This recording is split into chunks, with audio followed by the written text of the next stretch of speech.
لله رب العالمين والصلاة والسلام على نبينا محمد وعلى آله وصحبه أجمعين أما بعد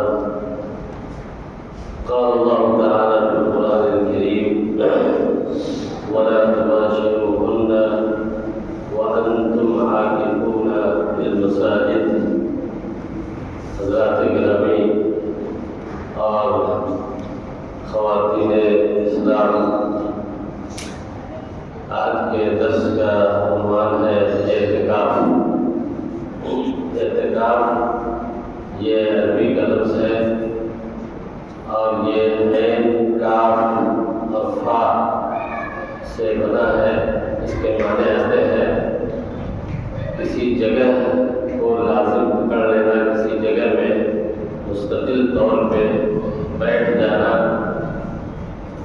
اور شریعت کی اصطلاح میں اعتکاف کا مطلب ہے کہ مسجد کے کسی گوشے کو اللہ تعالیٰ کی عبادت کی غرض سے خاص کر لینا، اس جگہ میں اپنے آپ کو روک لینا، مخصوص دنوں کے اندر مخصوص طریقے پہ، یہ اعتکاف کہلاتا ہے. اعتکاف نبی کریم صلی اللہ علیہ وسلم کی سنت ہے اور یہ عبادت اسلام سے پہلے بھی ادا کی جاتی رہی ہے. چنانچہ قرآن مجید میں اللہ رب العالمین نے حضرت ابراہیم اور اسماعیل کو جب خانہ کعبہ کی تعمیر کا حکم دیا تو اس سلسلے میں اللہ تعالیٰ نے فرمایا کہ طہر بیتی للطائفین والعاکفین والرکع السجود. اس میں جو عاکفین کا لفظ آیا ہے اس کے معنی ہے اعتکاف کرنے والے، یعنی خانہ کعبہ کو اعتکاف کرنے والوں کے لیے، رکوع اور سجدہ کرنے والوں کے لیے آپ پاک صاف رکھیے. اسی طریقے سے ابراہیم علیہ السلام کے بعد بھی جو ملتیں یا جو شریعتیں اس دنیا میں آئی، جیسے اہل کتاب یہود و نصارہ، ان کے مذہب میں بھی اعتکاف ہوا کرتا تھا.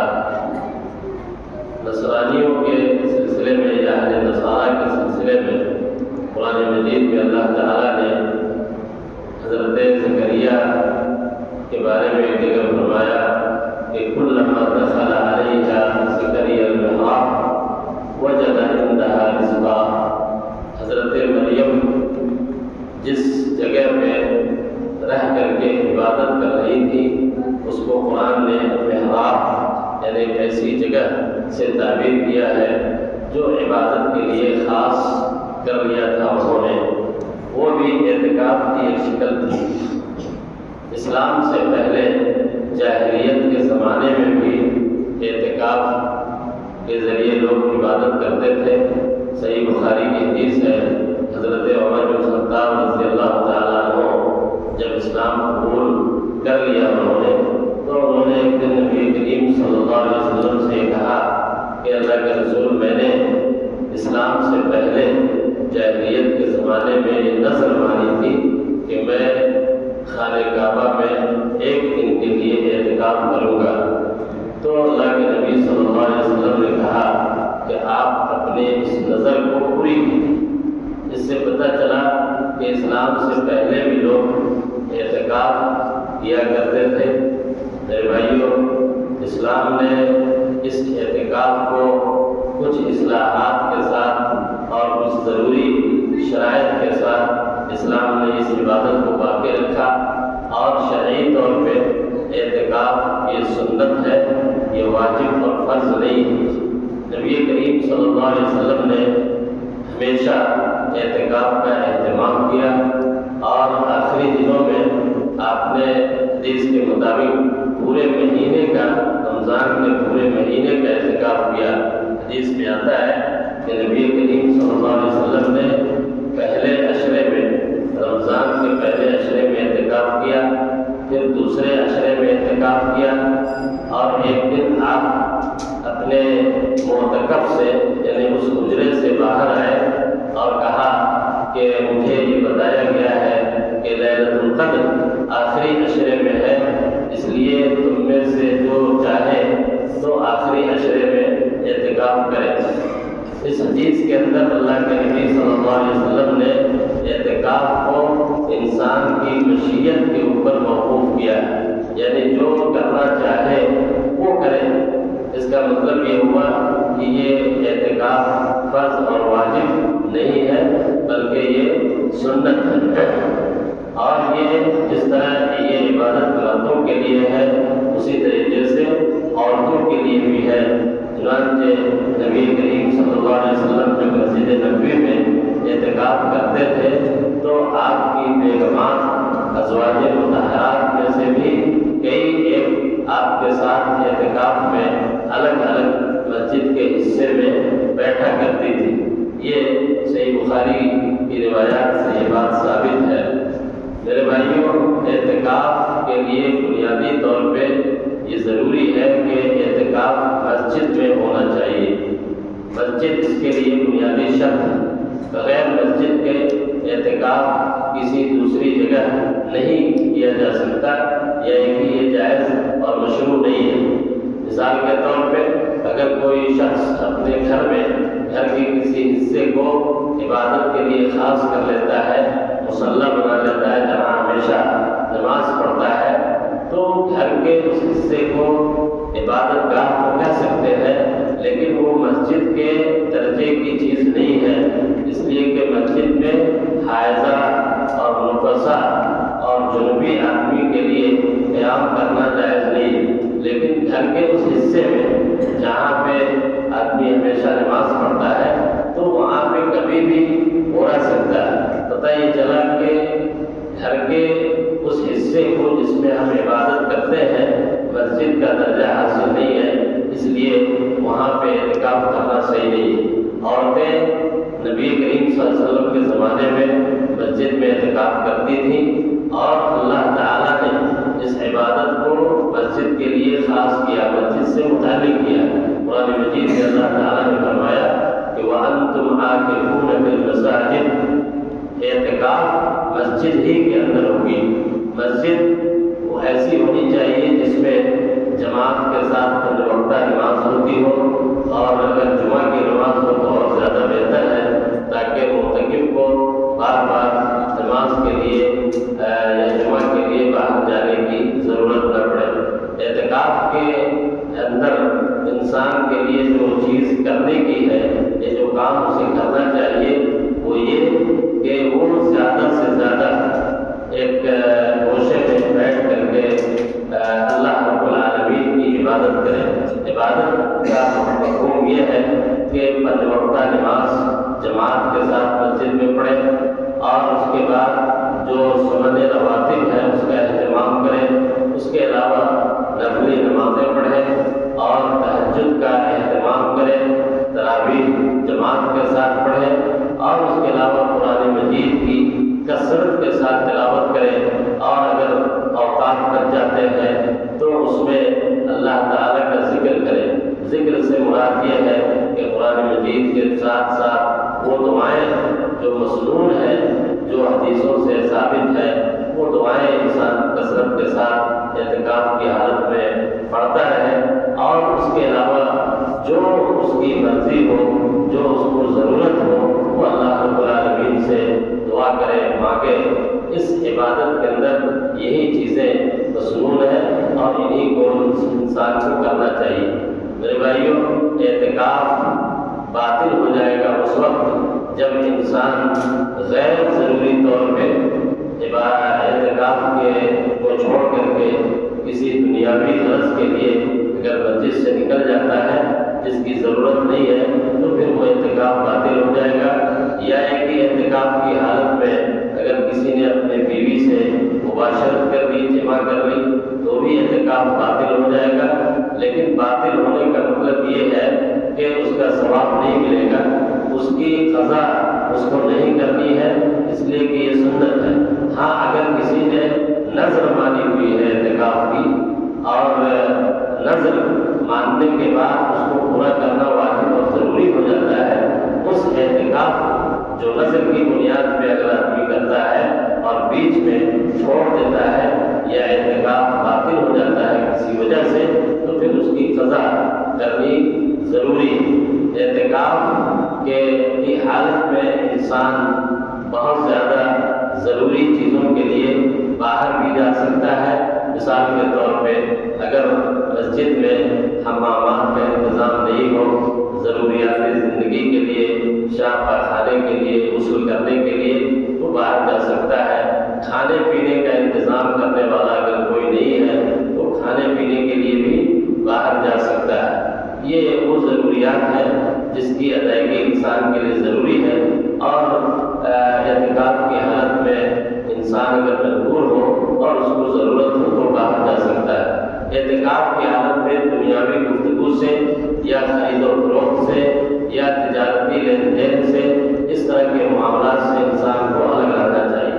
ہاں البتہ اگر کوئی اس کی زیارت کے لیے مسجد میں آ جاتا ہے اس سے ملنے کے لیے اور کسی مسئلے پہ کچھ گفتگو ہو جاتی ہے تو اس میں کوئی حرج نہیں ہے۔ بخاری کی حدیث ہے، حضرت صفیہ رضی اللہ تعالیٰ عنہ نبی کریم صلی اللہ علیہ وسلم کی اہلیہ ہیں، وہ اعتکاف کی حالت میں ایک رات مسجد میں آئی اور نبی کریم صلی اللہ علیہ وسلم سے کچھ دیر تک گفتگو کرتی رہی، اور جب وہ جانے لگی تو اللہ کے نبی صلی اللہ علیہ وسلم نے ان کو مسجد سے باہر تک لے جا کر کے ان کے گھر تک چھوڑا۔ اس سے پتہ چلا کہ بعض ضروری مشورے یا گھریلو معاملات اگر ایسے ہوں جس پہ گفتگو کرنا ضروری ہے تو آدمی کر سکتا ہے، ورنہ عام طور پہ اس طرح کے معاملات سے انسان کو الگ رکھ کر کے اس مدت میں صرف اور صرف اللہ تعالیٰ کی عبادت کرنی چاہیے۔ آخری بات یہ کہ اعتکاف کے لیے کوئی مدت متعین نہیں کیا اسلام نے۔ اعتکاف آپ ایک دن کے لیے بھی کر سکتے ہیں، ایک رات کے لیے کر سکتے ہیں، چند گھنٹوں کے لیے بھی اعتکاف کر سکتے ہیں۔ نبی کریم صلی اللہ علیہ وسلم نے رمضان کے مہینے میں آخری عشرے میں اعتکاف کرنے کا حکم دیا ہے، لیکن اعتکاف سال کے کسی بھی دن کسی بھی وقت میں اعتکاف کیا جا سکتا ہے، اور رمضان میں بھی آدمی اگر ایک ہفتے کا یا 5 دن کا یا 4 دن کا اعتکاف اگر کرنا چاہے تو نیت کر کے وہ یہ اعتکاف کر سکتا ہے، اس میں کوئی حرج کی بات نہیں ہے۔ اور اسی طریقے سے اعتکاف کی حالت میں انسان کو زیادہ سے زیادہ اس بات کی کوشش کرنی چاہیے کہ وہ اللہ تعالیٰ کا ذکر کرے، اللہ تعالیٰ سے دعائیں کرے، اپنے گناہوں کی معافی طلب کرے، اور عورتیں اگر اعتکاف کرنا چاہتی ہیں تو ایسی مسجد میں جہاں پہ ان کے لیے مرکوز جگہ بنا دی جائے تو وہاں پہ اعتکاف کر سکتی ہیں۔ گھروں میں عورتوں کا اعتکاف کرنا صحیح نہیں ہے۔ مثال کے طور پہ یہ مسجد ہے، اس مسجد میں وہ جو حصہ ہے عورتوں کے لیے الگ خاص ہے، وہاں پہ حمامات وغیرہ کا انتظام اگر ہے اور ان کی حفاظت کی ذمہ داری اگر لی جاتی ہے تو اس طرح کی جگہ پہ، اس طرح کی مسجد میں عورتوں کو بھی اعتکاف کرنا چاہیے، اس لیے کہ اس کا ثواب اور اس کی فضیلت بہت زیادہ ہے۔ آخری بات یہ کہ اعتکاف کے لیے 20 رمضان کا دن مکمل کرنے کے بعد، مثال کے طور پہ کل 20واں رمضان روزہ مکمل ہو رہا ہے تو غروب آفتاب کے بعد آدمی کو تیار ہو جانا چاہیے، مسجد میں اس نیت سے آئے کہ وہ اعتکاف میں بیٹھنا چاہتا ہے، اور فجر کی نماز پڑھنے کے بعد وہ اس جگہ میں داخل ہو جائے یا اس جگہ میں بیٹھ جائے جو جگہ اس نے اس کے لیے اعتکاف کے لیے خاص کیا ہوا ہے۔ بہتر یہ ہے کہ چادر کے ذریعے یا کپڑے کے ذریعے یا اور کسی چیز کے ذریعے ایک کونے کو مسجد کے خاص کر لے اور اس میں وہ بیٹھے، اور یہ سلسلہ اس وقت تک جاری رکھے جب تک کہ عید کا چاند جو ہے نظر نہ آ جائے۔ عید کے چاند کے نظر آنے کے ساتھ ہی یہ اعتکاف جو ہے اس کا مکمل ہوگا۔ انہی چند مسائل کو کا لحاظ رکھتے ہوئے ہم سب لوگوں کو اس بات کی کوشش کرنی چاہیے کہ رمضان کے اس مہینے میں اللہ رب العالمین کے لیے اپنی کچھ اوقات کو خاص کریں اور اللہ تعالیٰ کی عبادت کریں. اس کے ذریعے اللہ تعالیٰ ہمیں اس عمل کی توفیق عنایت فرمائے. وآخر دعوانا الحمد للہ رب العالمین. شیخ اگر کوئی عورت مسجد میں معتکف ہے اور دوران اعتکاف وہ دور شہریہ کا شکار ہو گئی تو کیا کر سکتی ہے؟ جی، اگر کوئی عورت مسجد میں اعتکاف کر رہی ہے اور اس کو حیض آ گیا ہے نا، تو پھر وہ مسجد چھوڑ دے گی، وہ مسجد سے نکل جائے گی اور وہ اعتکاف بھی چھوڑ دے گی. اور اس کے بعد جب اس سے فارغ ہو جائے گی، اگر فارغ ہونے کے بعد 2 دن یا 4 دن یا جو بھی اوقات بچے ہوئے ہیں، ان بچے ہوئے اوقات میں وہ دوبارہ اگر چاہے تو بیٹھ سکتی ہے. لیکن حیض اور نفاس کی حالت میں اعتکاف نہیں ہے، اس صورت میں اعتکاف سے وہ باہر چلی جائے گی. لیکن اگر کوئی مرد ہے اور وہ جنبی ہو جاتا ہے اعتکاف کی حالت میں، احتلام اس کو اگر ہو جاتا ہے، تو اس صورت میں اس سے اس کا اعتکاف ختم نہیں ہوگا. البتہ اس کو چاہیے کہ وہ فوراً غسل کرے، پاکی حاصل کرے، اور پاکی حاصل کرنے کے بعد دوبارہ جو ہے اعتکاف کے اندر اپنے داخل ہو جائے.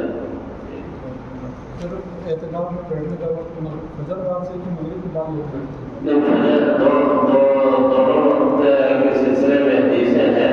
ایک حدیث میں ہے کہ مغرب کی نماز کے بعد، لیکن حضرت عائشہ رضی اللہ تعالیٰ عنہ کی جو روایت ہے صحیح بخاری کی، اس میں یہ ہے کہ نبی کریم صلی اللہ علیہ وسلم نے فجر کی نماز پڑھی اور اپنے معتکف میں داخل ہو گئے.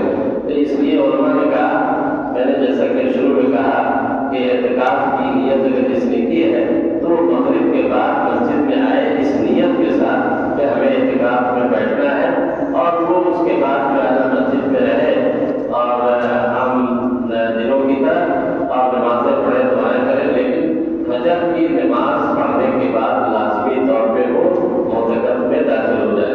اگر مغرب کے بعد بھی بیٹھ جاتا ہے تو کوئی حد نہیں، لیکن فجر کے وقت لازمی طور پہ اس میں جانا اس کے لیے ضروری ہے.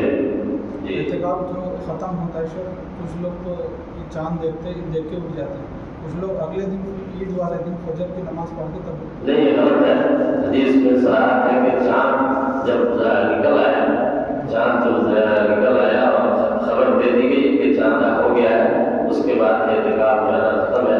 اس کے بعد اعتکاف کا کوئی معنی مطلب نہیں رہ جاتا ہے، اس لیے کہ وہ عید کا دن ہے اور اس دن جو ہے روزہ رکھنا حرام ہے. عید کے دن جو ہے روزہ رکھنا حرام ہے. تو اس لیے اگر کوئی آدمی بیٹھا رہے عید کے دن بھی جو ہے اعتکاف کرتے ہوئے تو غلط ہے، شریعت کے خلاف بات ہے. اچھا، ایک بات اور یہ بھی معلوم ہونا چاہیے کہ علماء نے یہ بھی لکھا ہے کہ عام دنوں میں اگر کوئی اعتکاف کرتا ہے تو اعتکاف کے لیے روزہ شرط نہیں ہے. اعتکاف کے لیے روزہ شرط نہیں ہے.